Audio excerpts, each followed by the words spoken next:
Welcome to Alaska Weather, a production of Alaska Public Media and the National Weather Service, Alaska Region. Produced and broadcast daily from the studios of KAKM, Alaska Weather provides complete forecasts, public, marine, and aviation for all of Alaska. Alaska Weather is made possible by the following sponsors. Arctic Wire Rope and Supply, an Alaskan company providing lifting and rigging products since 1983. Manufacturing custom wire rope, chains, and nylon slings here in Anchorage. On the web at arcticwirerope.com.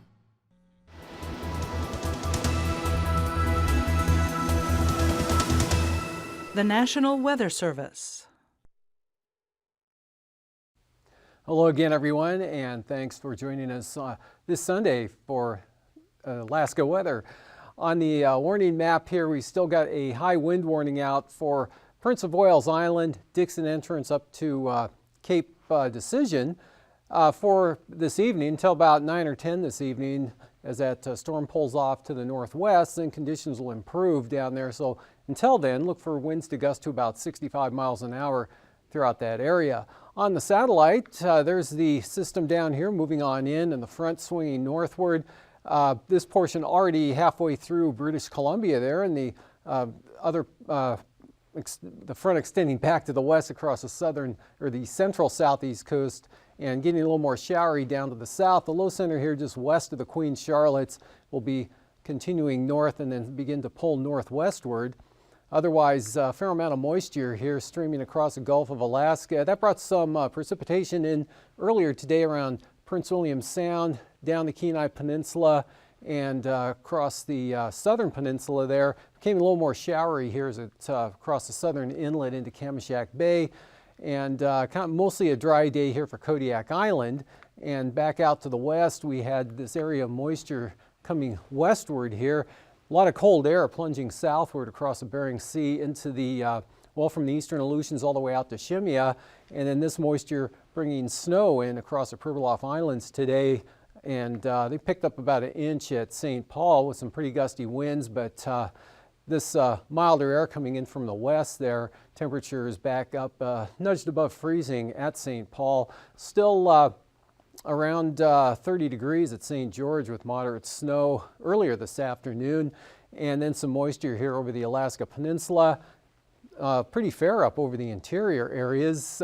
Kind of a breezy, dry, and cool day once again across much of interior Alaska from the Copper River Basin right up to the Brooks Range. Easterly winds 10 to 20 miles an hour. Some areas seeing gusts 30 to 35 miles per hour. Stronger back here to the west and northwest.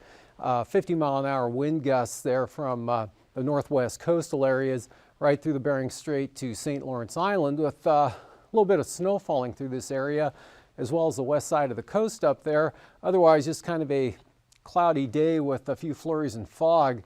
Down to the south, we had some showers here over the Alaska Peninsula. Falls Pass picked up about half an inch of rain today during the daytime hours today. Storm here off the southeast coast, really not much of a rain producer at all. Metlakatla picked up 1/10 of an inch of rain throughout the day today. And by contrast, Sitka just had 1/100th of an inch, and the North Gulf Coast here dry back on into Juneau. And again, some moisture, about 1/3 of an inch falling at Seldovia, but just 7/100ths over at Kodiak.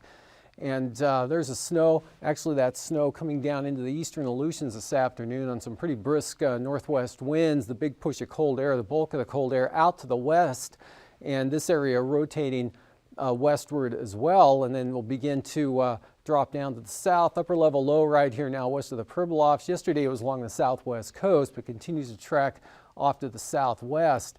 And for tonight, the low pulls northwestward here into the eastern Gulf of Alaska. The tightest gradient now up along the north coast and really laying down here to the south. Kind of another frontal boundary develops and moves in, so that'll keep it occasionally wet, but not quite as windy later tonight, especially after midnight there for the southeast coast. A chance of moisture, light rain or snow all the way up into Lynn Canal. Should stay dry, but cloudy for the North Gulf Coast, and maybe some moisture here slipping on up into the eastern Tanana Valley, Northway, maybe as far west as Tok, But again, over the interior, it'll just stay dry and breezy.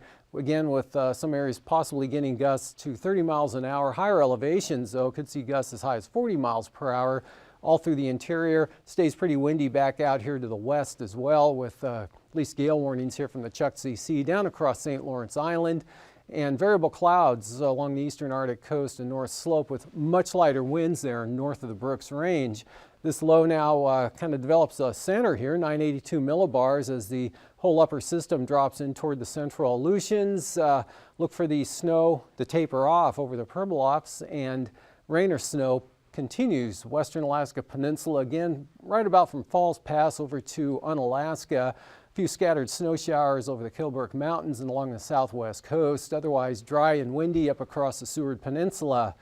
Looking ahead to tomorrow, we'll see this low center continues to pull back to the west, and by tomorrow afternoon, about 3 p.m., should be in about this position. That's going to rotate a trough up to the North Gulf Coast, and it looks pretty reasonable that a narrow band of storm force easterlies will develop here. With that, again, another shot of rain from Yakutat all the way to the Kenai Peninsula, and maybe some light snow getting into the southeast interior areas. Then we have high pressure up here over the Mackenzie River Delta, and that easterly flow on the south side of that center probably will drive some light snow in toward the Eagle area through here, but staying dry again, cool, dry, and windy once again for much of interior Alaska. Lighter winds now down along the southwest coast into the Kuskokwim Valley areas.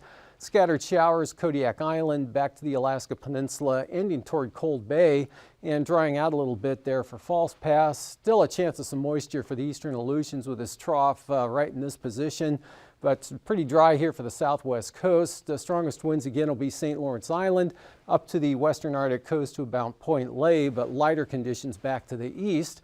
And this low center drops down right over Adak with the stronger winds just back to the west there. It should be precipitation free from Atka on over to Nikolsky.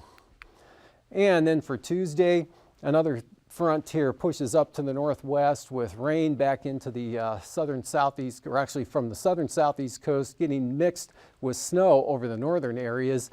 And rain will extend probably as far west as Cordova, and then southwest in the form of showers on down to Kodiak Island. It should stay mostly dry for Cook Inlet, but there is a chance tomorrow night of some snow showers coming in. Again, the heaviest amounts will be up the east side of the Kenai Peninsula into western Prince William Sound. Otherwise, back to a partly cloudy day for the Copper River Basin on Tuesday on into the Susitna Valley.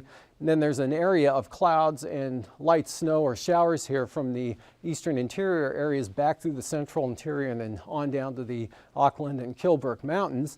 Should stay clear. Winds pick up a little bit here. Looks like northeast 40 knots, bearing straight up to the northwest coast there, but lighter winds in store for the Arctic coast, staying pretty light with areas of low clouds and patchy fog. Pick up some snow showers here from around the Pribilofs, and that extends back down into the Aleutians, but any snow shower activity out here will be pretty widely scattered with looks like very light winds there from Adak and Atka across the eastern Aleutians. Light wind conditions from the northeast here for the Bristol Bay area and Alaska Peninsula, and wind not much of a factor at all for Kodiak Island or even the southern interior of the state. Temperatures across the Panhandle today, Klawock topped out at 51 this afternoon, otherwise mostly in the 40s through this area, and mid-30s for the North Gulf Coast. Valdez came in with 25 degrees, -5 at Gulkana with clear skies, 30 degrees in Kenai, 36 at Homer. Kodiak State Airport reported 38, 7 degrees at Northway, up to 21 at Delta, back down to 4 at Fairbanks, and also a 7 at Tanana. Up to the north, Fort Yukon at 0. Battle's 3 below the cold spot, both this afternoon and this morning there at Arctic Village. At -26, they came up from a morning low of 31 below 0. -10 at Barrow, 3 below over at Kaktovik, and then a -2 at Point Lay. And single numbers, 2 lower teens here over the northwest interior areas, and 20 at Nome. -5 at McGrath. Teens here, the lower Yukon Valley in the Delta area, the Kuskokwim Delta. 20 at Bethel. 25 at Cape Romanzoff. Otherwise, Unalakleet and St. Michael had 18 with 10 degrees and those strong northeast winds there at Savunga. Upper 20s, lower 30s, the temperature profile here for the Pribilofs this afternoon. Otherwise, lower to mid 30s out over the Aleutians with 31 degrees reported at Nikolsky. 30s to lower 40s for the Alaska Peninsula on up into Bristol Bay. Lows for tonight, again, the 30s here over the southeast coast. 20s, clear areas dropping into the teens. A little bit of a drop tonight from where the Susitna Valley was this afternoon, and then below zero Copper River Basin into the Tanana Valley, and temperatures running 20 to 30 below again through the Brooks Range and the eastern central North Slope areas. Otherwise, right around 10 here for the southwest interior, into the lower 30s for the Pribilofs, upper 20s for the central Aleutians. For the highs tomorrow, 0 to 10 above here for the Tanana Valley, 20 to 25 below for the Brooks Range, and below zero along the Arctic coast. Otherwise, upper 30s to mid 40s for the Panhandle. Flying weather, that next system coming up toward the southeast coast will spread IFR northward across Dixon Entrance into the southern areas of Prince of Wales Island tomorrow afternoon. A break through the central Panhandle, and then IFR with that system pulling to the west. Looks like Cape Yakataga, southern Prince William Sound on down to the east side of Kodiak Island. VFR, Cook Inlet through the interior up to the North Slope. And also VFR here from the Bering Strait down to Nunivak Island, and IFR there with a narrow band of moisture across the eastern Aleutians. This area is shifting away, so it should improve over the Pribilofs in the afternoon. Now I'll wrap back in around the western Aleutians. Passes Anatuvik, VFR tomorrow. And Adigan also remains open. Lake Clark and Merrill, good VFR there. Rainy VFR, windy also VFR. Isabel on the northern entrance, some moisture may slip in from the northeast, so could go marginal. That's just a possibility. Otherwise, there'll be a VFR conditions also for Mentasta. Tanita VFR, Portage VFR becoming IFR. So just look for a downward trend in conditions from the morning into the afternoon. And for Chilkoot and White, marginal. Freezing level, 2,000 feet late tonight. Southeasterly flow pulling that right into the southwest interior and then back down along the southeast coast. Icing with the moisture, again with that system coming back to the northwest, that'll swing that trough up. So look for some icing possibilities there from Elfin Cove back across Prince William Sound, southwestward across Kodiak Island. And there's the next batch coming northward tomorrow afternoon from the Queen Charlottes into the southern Panhandle, and just some isolated areas out along the Aleutians. Winds aloft showing the jet stream well to the south here, and there's that upper low that'll be in this position tomorrow afternoon, the one affecting the southeast coast currently, and then the one anchored down here to the south, and then this one sliding down into the central Aleutians. Otherwise, we've got pretty light flow here at this elevation of 33,000 feet across the interior, kind of a trough there up over the eastern Arctic coast and North Slope. And for 9,000 feet, 35 to 50 knots southeasterlies. Again, actually this area coming northward in the afternoon. This associated with this low pulling westward there, supporting those storm force winds in the Gulf. Tomorrow, lighter over the southern interior, but still pretty brisk north of the Alaska Range from the upper Yukon Valley right on out to St. Lawrence Island up to the western Arctic coast. Winds pretty light here, the eastern Aleutians and Alaska Peninsula, and up to 45 knots there on the west side of that low center near Adak. 3,000-foot winds, kind of 30 to 45 knots here, rotating around that low center in the central Aleutians. Northeasterlies continue from the Chukchi Sea and Kotzebue Sound southwestward across the northern Bering, anywhere from 25 to 45 knots. Could see some northeasterlies at 50 knots there over the western Brooks Range. Lighter winds here, southeast interior, and again, that system bringing some stronger winds in toward the southern Panhandle tomorrow afternoon. Turbulence-wise, look for occasional moderate chop, advancing northward into the southern Panhandle, and also here with that trough swinging up to the coastline there, North Gulf Coast into Prince William Sound, and then quite an area of moderate chop here through the north-central interior from the border all the way out into the Chukchi Sea, southward to St. Lawrence Island. Pretty smooth though, Bristol Bay, the Alaska Peninsula, and much of the Aleutians out to about Atka. And after the break, I'll return with a look at the marine forecasts. Working, traveling, or playing on the water is a way of life for Alaskans. But Alaska's cold water and harsh conditions can quickly turn any boating trip into a life-threatening emergency. Unlike marine mammals with their natural insulation and buoyancy, humans can't survive in Alaska's water without additional flotation and protection from the cold.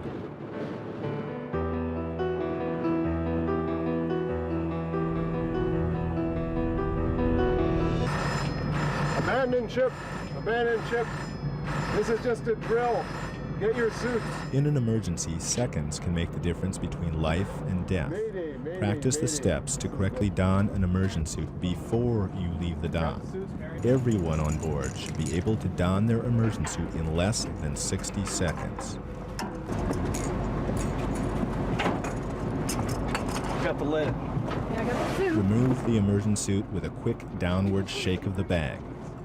If the snaps have been well maintained, they should open easily. Roll the suit out on the deck and sit down on the chest area near the head. Sitting on the suit makes you much more stable and eliminates the chance of falling and injuring yourself if the vessel moves suddenly or rolls. Put your feet in and slide them all the way to the bottom of the legs. Placing plastic bags over your boots helps your feet slip into the legs much faster and allows you to keep your boots on. The bags can be stored in the legs of the suit or in the hood for easy access. Be aware that some brands of immersion suits have tapered legs and require boots or shoes to be removed before donning the suit. Once your feet are in the bottom of the immersion suit legs, kneel or stand and bring the suit over your back. Put your weaker arm in first. If you're right-handed, put your left arm in the left sleeve. With your right hand, secure the hood over your head. Without the hood securely in place, you can drown or be washed out of your suit in rough seas. Sweatshirt hoods and hats can interfere with the immersion suit hood. Tuck your sweatshirt hood into your collar before donning. Remove your hat before putting the immersion suit hood on. If you wear eyeglasses, consider placing them in your shirt pocket or inside the suit to prevent loss or injury. Finally, place your right hand into the right sleeve. Make sure the zipper is clear. With one hand, hold the bottom of the zipper down and grab the toggle with the other hand. Arch your back and zip the suit all the way up. If any snags are felt, do not force them. Instead, lower the zipper to clear the snag and try again. A long, steady pull is more effective than stopping and starting. Pull the face flap across the top of the zipper and fasten in place. With practice, immersion suit donning can be accomplished with speed and efficiency. Once you are in your immersion suit, turn to help others. Working together, two people can quickly help a third person get into their immersion suit by the following technique. Have the suit open on deck and ready for the person. Place plastic bags on the person's feet and guide them into the suit. Once their legs are fully in the suit, have the person roll onto their knees, guide their arms into the suit, and place the hood securely on their head. Hold the bottom of the zipper down with one hand, grasp the toggle, and zip the immersion suit closed with the other hand. With practice, immersion suits can be donned in this manner in less than 20 seconds. Put your head in? Yep. You should abandon ship only after determining that being on board the vessel is more dangerous than being in the water. Always enter the water slowly and from the lowest point possible. This allows the body to adjust to the new water environment and minimizes the chance of injury. On some vessels, easing yourself slowly into the water is not an option. If you must jump, make sure the flotation collar is deflated. This will prevent injury to your neck and back or damage to the suit. Stand next to the side of the vessel, face the bow or the stern. Protect your head from hitting the side of the vessel by covering it with your inboard arm. This will also prevent the immersion suit hood from slipping off when you enter the water. Use your remaining hand to create an opening at the neck that will allow air to escape as you enter the water. This will prevent your eardrums from being damaged or ruptured. With the hand of the outboard arm, protect the airway to help keep water out during an involuntary gasp. Look over the side to ensure the area is clear. Step sideways off the vessel, crossing your ankles to prevent straddling unseen objects in the water. Once in the water, float on your back. The immersion suit's pillow or flotation collar helps you maintain this position. Forming a human chain while swimming allows you to move faster, stay together, and creates a bigger target for rescuers to see. 3 or more people can form a human raft. This technique not only creates a bigger target for rescuers, it allows the group to support someone in worse condition and keep them out of the water. When trying to attract the attention of nearby rescuers, you can also lock elbows shoulder to shoulder and kick your feet. The splashing will significantly increase your visibility, especially on a calm day.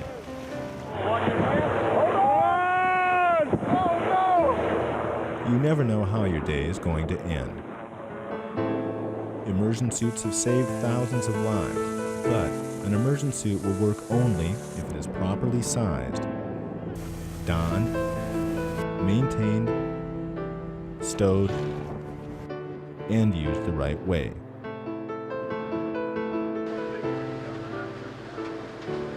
When an emergency happens on board a vessel, seconds count.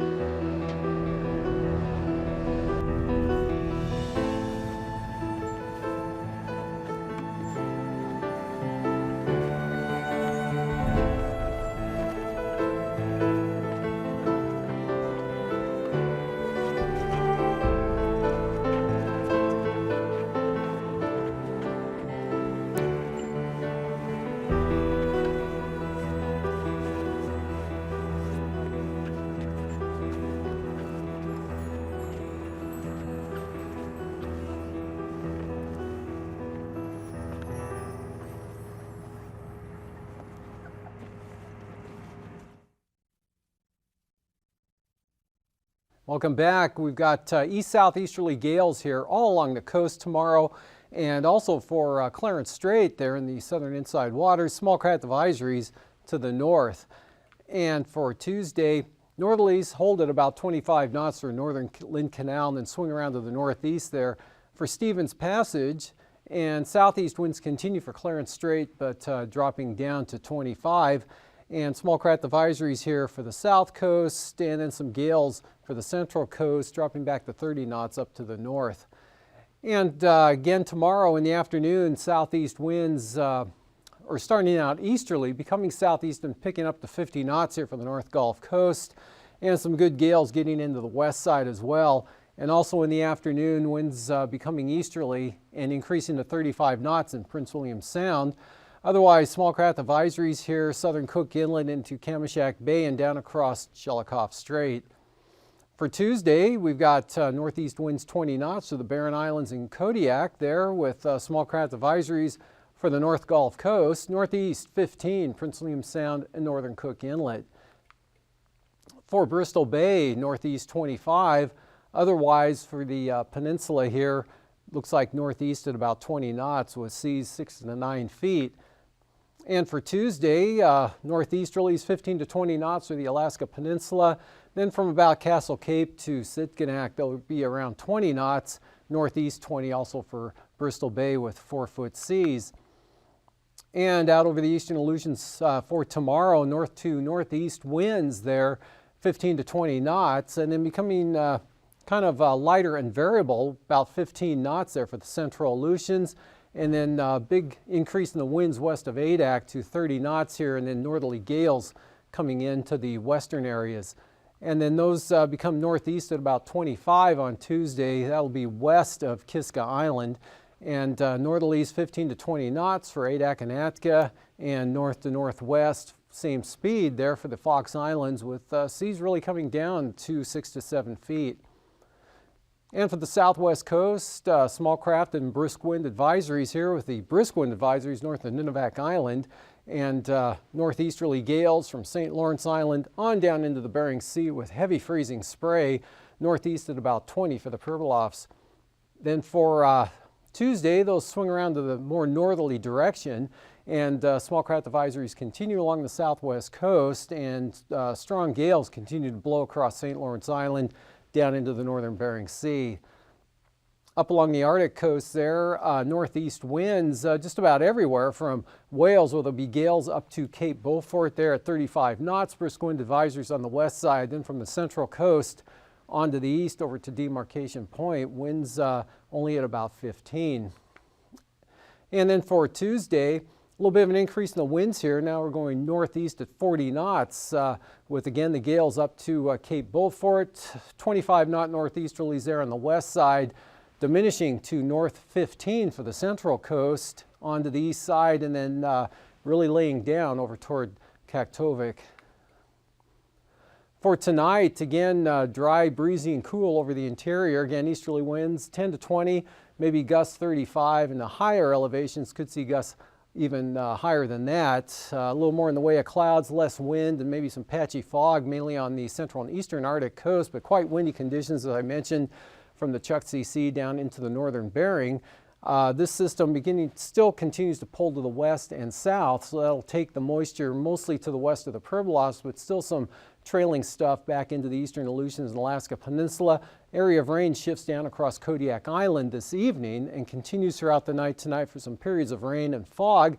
Big storm, high wind warning out here from Dixon entrance to Cape Decision. Again, could see gusts of 70 miles per hour continuing. Then those will diminish after about 9 p.m. as the gradient shifts up to the north there. Occasionally wet throughout the panhandle, but nothing too terribly heavy at all.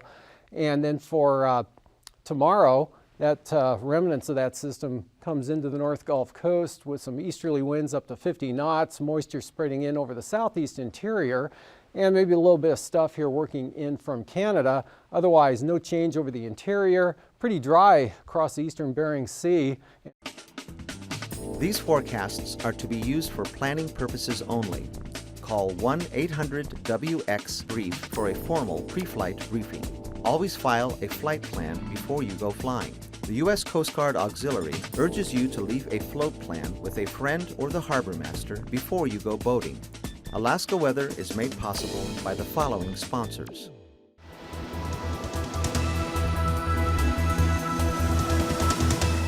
The National Weather Service.